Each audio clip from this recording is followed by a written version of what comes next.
All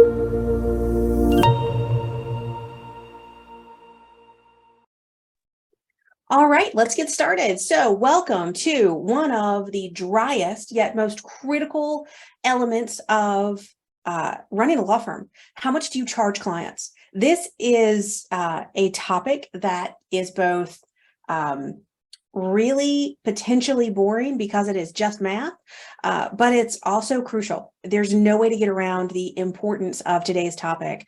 So we are going to approach this with as much energy as possible, and we are going to simplify this. We are going to make this as understandable as we possibly can so that anyone who needs to understand how to set their billable rate will be able to do it. So let's just jump right into it. As I mentioned, my name is Joyce Brafford. I am your host for today's webinar, Demystifying the Billable Hour. Yeah. I'm a practice management consultant. I have been for a very, very long time. I work with law firms of various sizes, as well as accountant and tech advisors from around the United States and Canada. So my job is to collect good information and then turn around and share it with people. I'm also a sales executive here at ProfitSolve, which is the parent company of our host today. So let's move on. So let's talk about billable hours.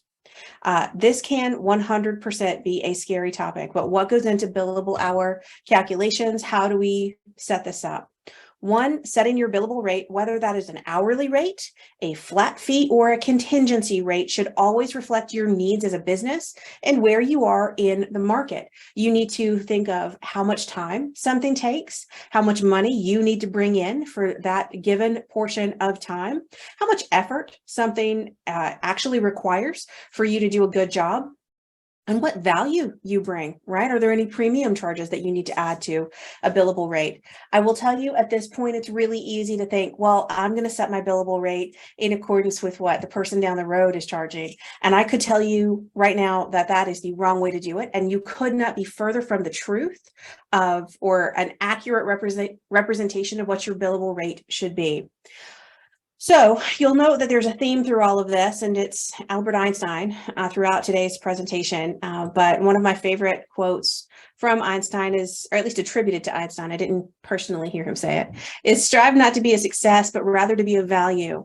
Your billable rate is the way on paper you communicate value to your clients, and it is the value that you assign to yourself. Do not undercut this. Do not think that you are less valuable because someone down the street has assigned a lower value to themselves, right? Bring value to your clients, and that value needs to be represented in your billable rate. So let's actually talk about what your billable rate should be now that we've set the stage, where I have said in every presentation that I do, I always come back to do not undervalue yourself. You are a professional service provider. So how much should you actually be charging for your services? I had a wonderful boss one time, brilliant man, very tall. His height was directly in proportion to how brilliant he was. His name was Vadrick, and he used to say all the time, whenever I was trying to figure something out, everything is a math problem. The only thing we need to figure out here are the variables. Figure out your variables and assign value to them. So what are the variables when we are talking about your billable rate? The first one is your salary. Now, we'll get into this in just a moment, but how much you need to pay yourself. That's just ultimately very high level what this means. What do you need to pay yourself? Two, what is your overhead? What do you need to save for your business? What money from your fee, what portion of that needs to go back into your business in order for you to keep your lights on? Is there a budget variable that you need to account for here? Are you billing 100% of your time, or do you need to account for non-billable time in order for you to keep the lights on and pay yourself? The answer there is yes, you do. Do you need to make any market adjustments? There are a couple different ways to think about market adjustments. We're going to talk about one particular way. I'll touch on another, but do you need to adjust for where you are in the world? And then do you need to have any premium charges for the services that you provide? Are there extras that differentiate you from your competitor down the road? And premium charges aren't just additional services.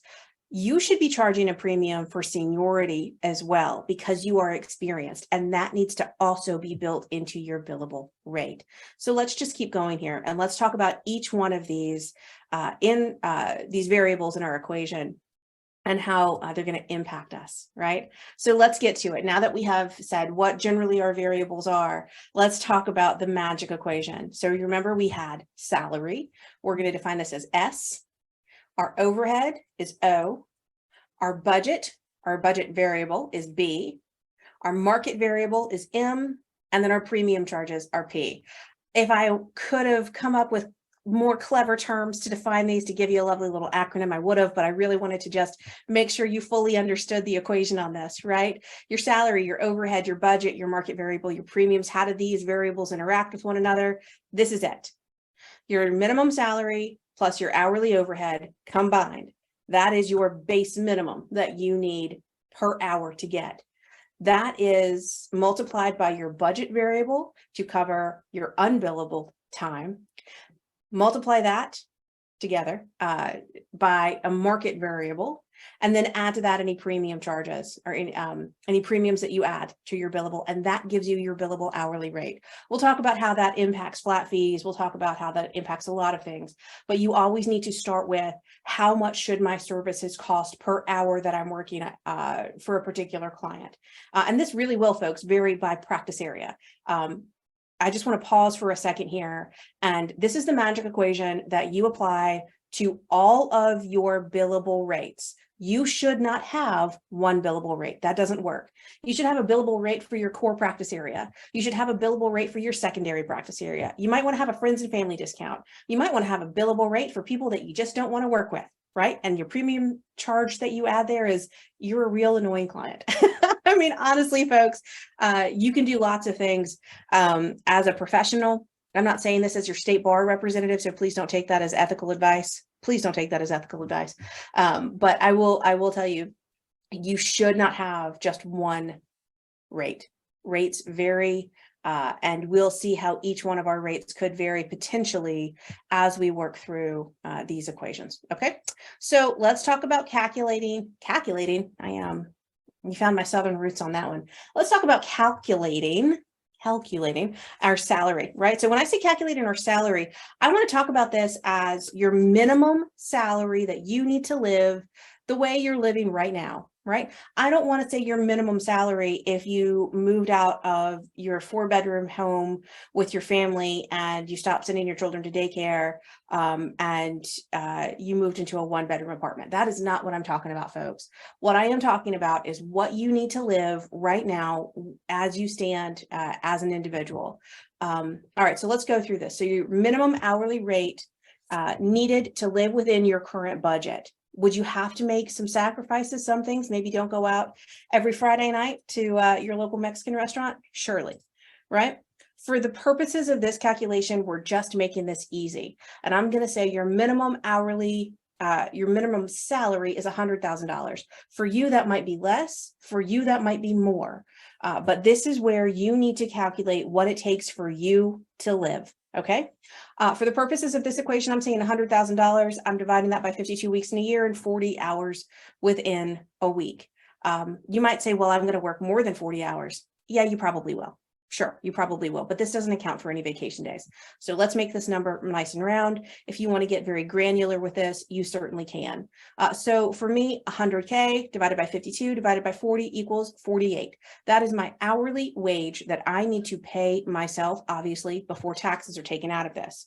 So this is where we are right now at 48. If you have any questions about this, please reach out to me and let me know, and I will absolutely contact you and we can work through your specific numbers. There we go, $48. So now we have our salary right here. We have $48. Now we need to calculate overhead. And so how do we calculate overhead? This can be a little complicated, right? But let's just talk about it and make this as simple as we possibly can.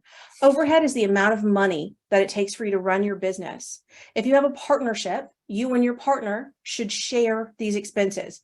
Every single person in the firm shouldn't be responsible and shouldn't take into account your overhead expenses 100% into your hourly rate. That would make your hourly rate untenable, just unsustainable. So let's not do that, okay? So let's talk about some of the things that are calculated into your overhead. Do you have a lease or rent? Do you have non-billing staff that you need to pay a salary to? Is that possible? Do you have a minimum salary and benefit cost for your billing staff? You need to make sure that you can pay what's necessary to pay them. Do you have utilities? Utilities are going to include your power, your water, your janitorial services, all of those things. Insurance should also be calculated in here as well. All of the accounts payable that if you go back and you look at last month's check register, who did you pay money to, right? What services are ongoing for the purposes of maintaining your business? That's your overhead. And you're going to divide that monthly overhead by the average hours in a month. Now, working hours in a month vary. Some months it's your average working hours are 168.7. Other months it's 180. So we're just going to call this a flat 170, right? If you want to make some adjustments for that, you absolutely can. I would not make adjustments to your hourly rate month over month. I would call it 170 and be very happy with that. So for us, we're going to do this quick calculation. I think this is the math that we talked about earlier. Oh gosh, I have 25 there. That needs to be 27. So $4,500 divided by 170 hours, working hours within a month, 27. Right? So this is how much I need to be bringing in every single hour of every single working hour of every day in order for me to meet my overhead. So let's take a look at this, what we have so far. If my overhead was 25, this would be accurate. 48 is what I need to pay myself, and 25 is what needs to go to overhead, period. This is where we are right now. So now we need to talk about a budget variable. So what does budget variable mean? Your budget variable takes into account how many hours you're actually billing and how many hours you're not billing. So if you know you need to bring in $48 plus $25 or $27, you need to bring that in every working hour of every day. You better be billing every working hour of every day. And if you are not, then your billable rate needs to account for your non-billing time, right? Your salary doesn't cease to exist just because you're not billing. Your overhead doesn't cease to exist because you're not billing. Your billable rate needs to include these things. So again, your minimum hourly salary plus your overhead per hour, per working hour. And let's get into the budget variable. So how much time can you reasonably bill? This is a tough question. I would instead go back to what percentage of time are you billing right now versus working on unbilled, unbillable, or administrative tasks. And this is a pretty easy number to find out, especially if you're working with software like Rocket Matter. You can go through and say, how many hours did I bill last month? Pretty straightforward, very easy report to run. You need to then figure out your total working time and keep your hours consistent on this, right? 40 hours a week. Keep that number consistent across everything. Again, are you going to work 40 hours a week? Yes, you probably are. You're also going to take vacation. So let's just keep it nice and smooth and even. If you want to up the total number of hours you're working, that's fine. It's going to depress your billable rate. But just know that I would stick with 40, right? Be reasonable, allow yourself to have a life, right? So you're billing at 50% of your time, which is not uncommon. In fact, in a typical solo or small firm, getting to 50% billable time can actually be a real challenge. You have a lot of administrative tasks that also have to be done. So if you're billing at 50%, then your budget variable is 2x, right? To figure out this equation, to figure out what your actual budget variable is, because yes, I've got 50%, 2x, 25%, 4x, 75%, 1.33. How did I figure that out? Your budget variable is your percent of time billed. So in this case, 50 times X equals 100. That's your equation. Do a little bit of algebra, figure out your common denominator, divide. That is how you solve for X. in this scenario, right? So again, it's your percent billing times X equals 100, right? Or 50% times X equals 1. I like to just keep it easy and do 100. Either way, it absolutely works for you. So if you're billing at 50%, you have a 2X variable. I need to bill twice my minimum requirements for every hour that I am working for a client, because for every hour I'm working, I have an hour that I'm not billing my time. And I know what it's going to cost me to pay myself and to pay my overhead. This is your core number. Everything else on top of this, folks, is gravy. If you do nothing else, then leave this program with these 3 numbers. You're going to be ahead of where you are right now if you're trying to figure out your billable hour. Again, your minimum salary, overhead, your billing variable, right? Minimum salary plus your overhead, add them together and multiply that times your billing variable. There are other things we're going to talk about here. I actually took that effort score out. There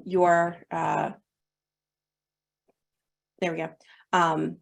Your market variance and your premium factors need to be here as well. But this is it. It's your salary, your overhead, plus your budget variable. And now let's talk about your market adjustment. And this one is just extra. You should consider it because this is how you can make more money and ultimately you're running a business. Okay.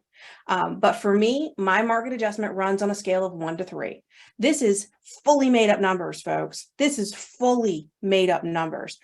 I want you to just take a second and step back and say, everyone who's come up with a billable equation has made some things up.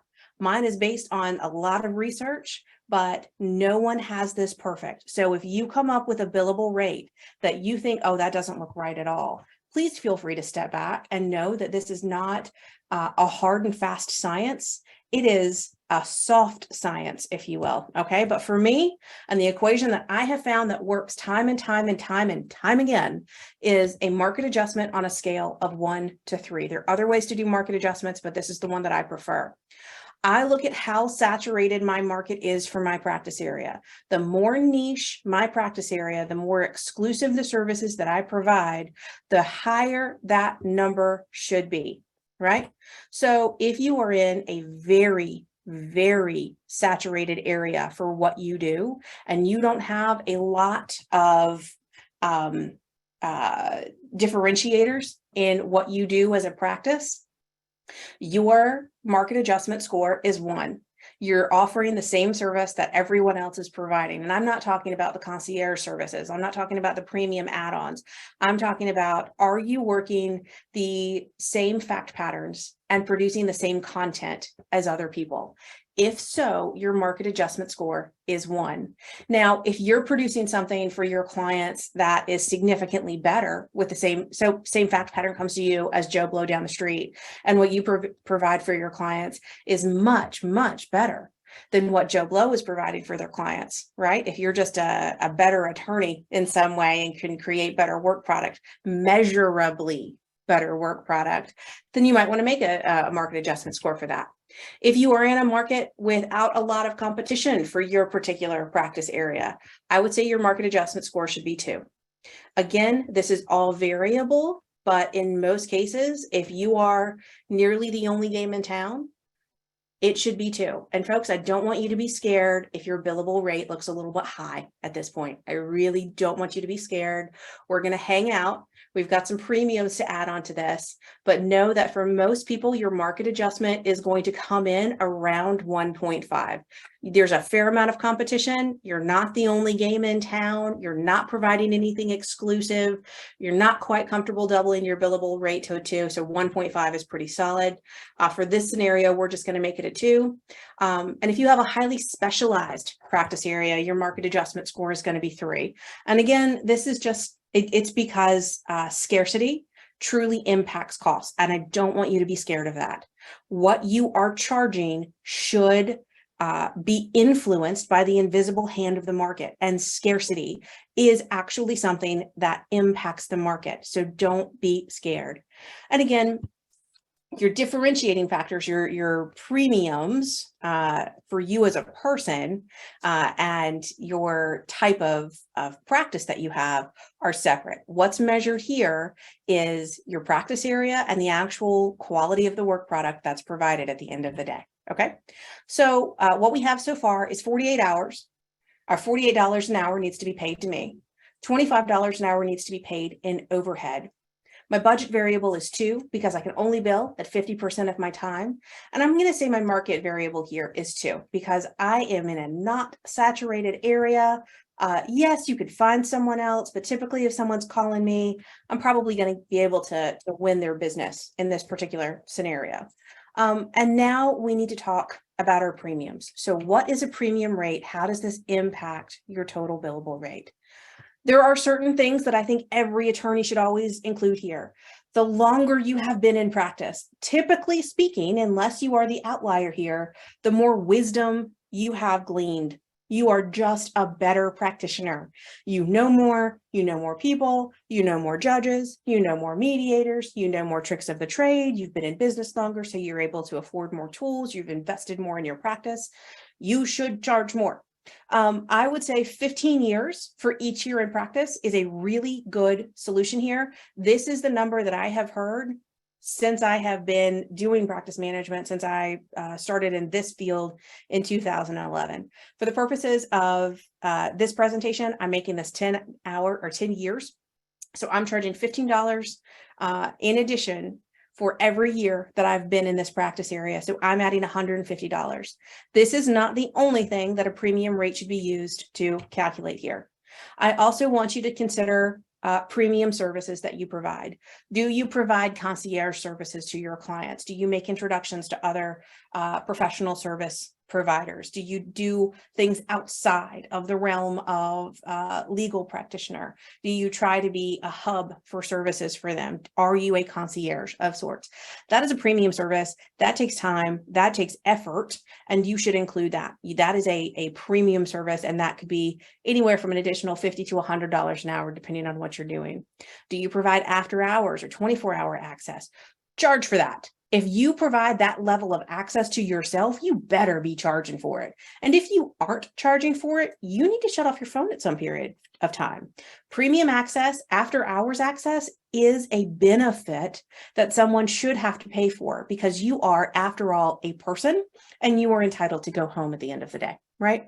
And then are there any additional add-on or uncharged services that you're going to provide? So do they ask for a will and you're also going to provide a healthcare power of attorney? Are you also going to provide living will? Are you also going to provide other documentation around it at no cost? If so, you better include that in your hourly rate as a premium. Just cover it. There's no reason not to. If you want to call something, an add-on or for free, fine, no problem. Go for it. That's a lovely marketing tactic. But you need to recoup that cost on the back end. There's not a business out there that is a successful business that leans entirely on loss leaders and doesn't recoup their investment in some way, right? So for our purposes, what we ended up with was 48 times 25, or 48 plus 25, plus 2, plus times 2 again, and I'm adding that 150 here. So I want to actually pull up a calculator solution that I absolutely love.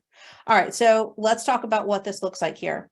So for S, here's what I have, and here's my calculation for S, my salary. I did $100,000, 52 weeks, 40 hours a week. That ended up with $4,808. My calculation for O, $4,500 for overhead divided by, I did 180, that gives me $25. Okay. My calculation for B is my percent of time billing times X equals 100.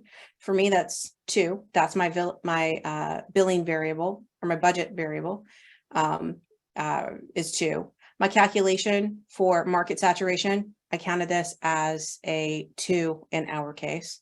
And my calculation for P is I The only premium that I added was $15 for every year in practice. And for our purposes, we're going to make this 10 to make this nice and round. Of course, there are other things that you also need to provide right down here. Also $100 for every premium service you provide is a nice round way to do this.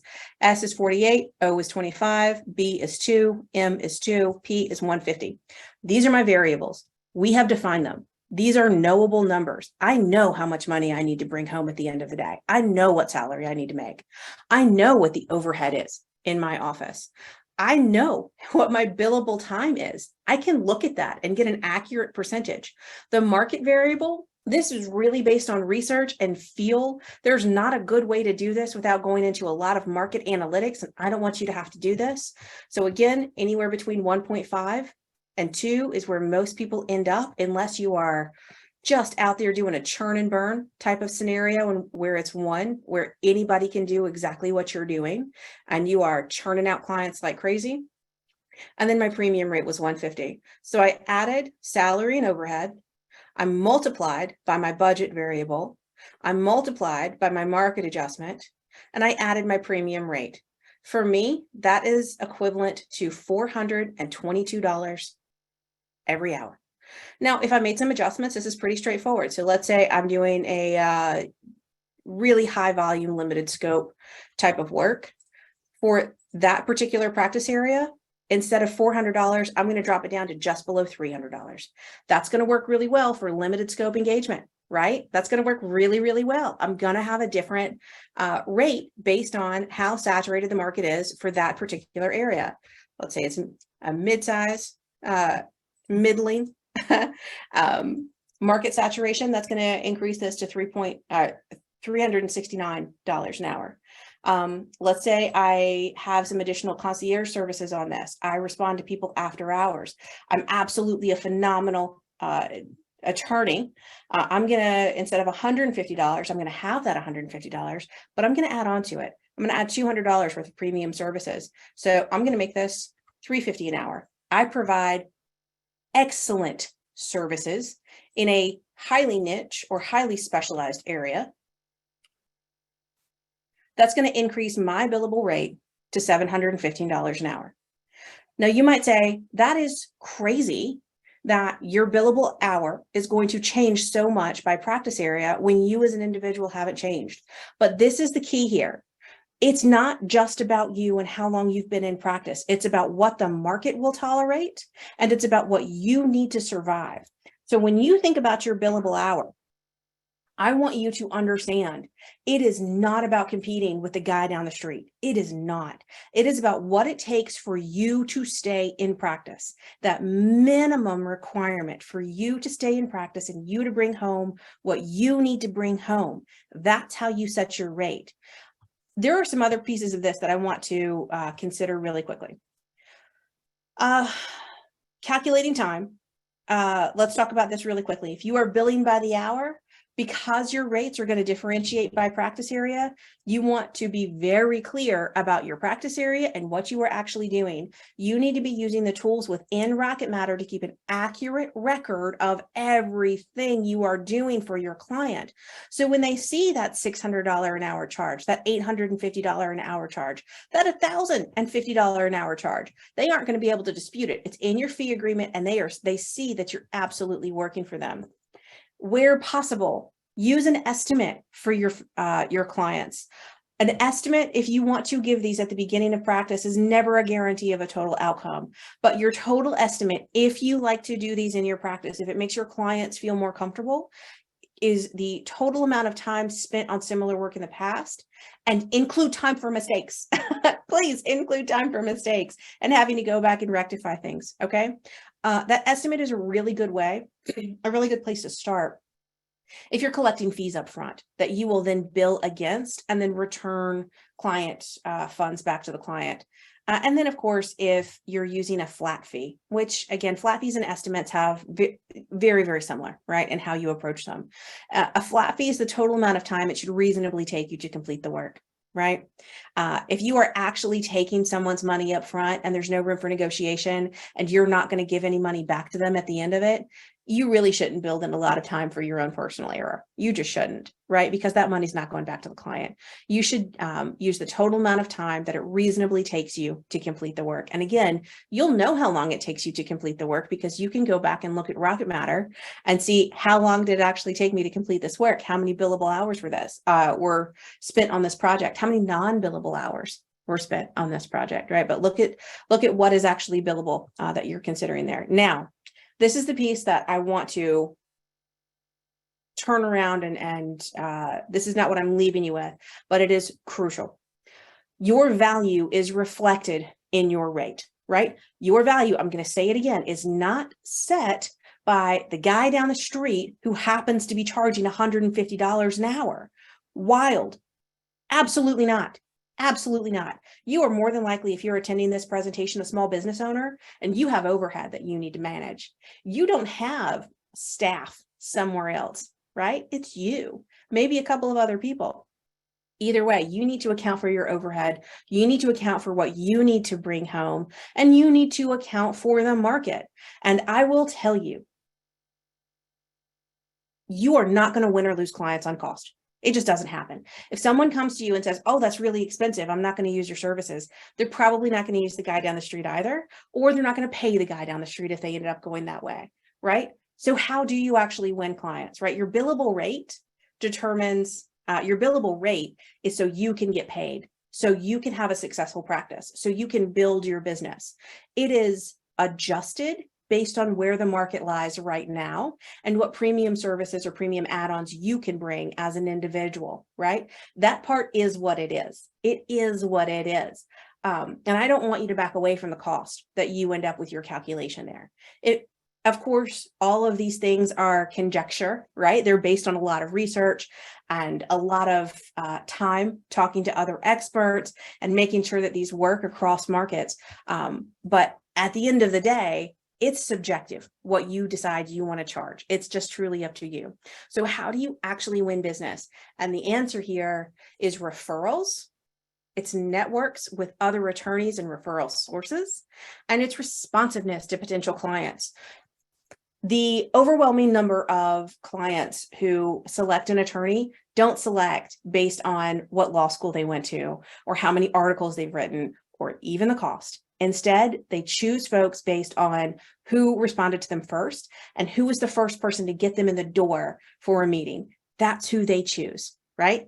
So, and again, these are paying clients, right?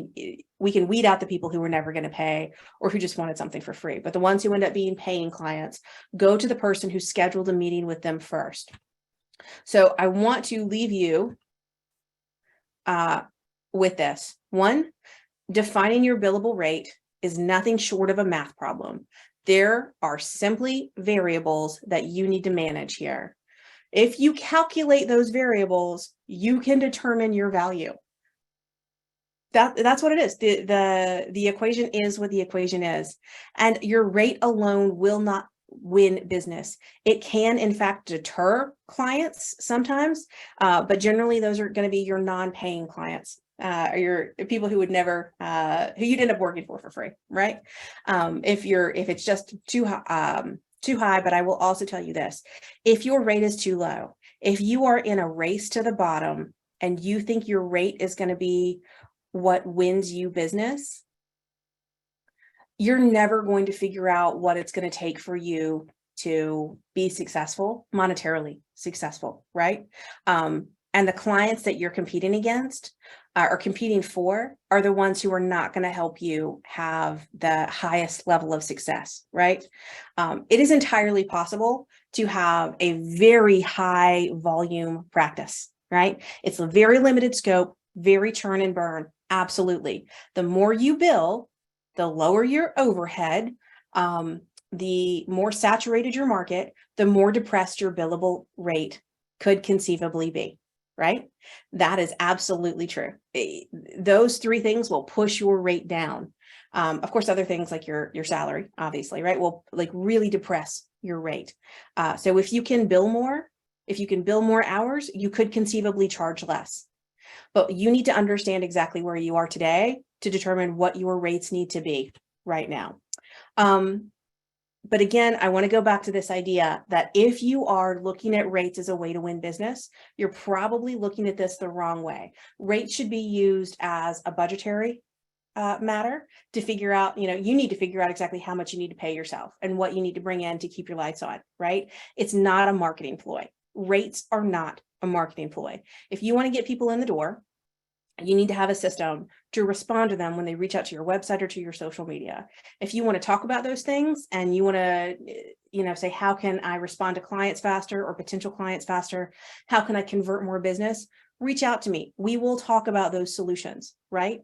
But your billable rate is about you. It's about your business. It's about creating the threshold, that baseline. It's about that baseline for financial success. So if you have questions, please reach out to me. You can always email me at joyce.bradford@profitsolve.com. Please reach out if you have questions. You can also follow a page where you can ask questions and see what we're doing at Profit Solve and see what resources I'm talking about as an individual at Triangle Legal Technology Advisor on Facebook. We have a page and a group. Please join the group and join the conversation there. You can reach out to me on Twitter, if Twitter is still your thing, at Joyce_Bradford. And you can always find me on LinkedIn. Name exactly as it's spelled there, Joyce Bradford.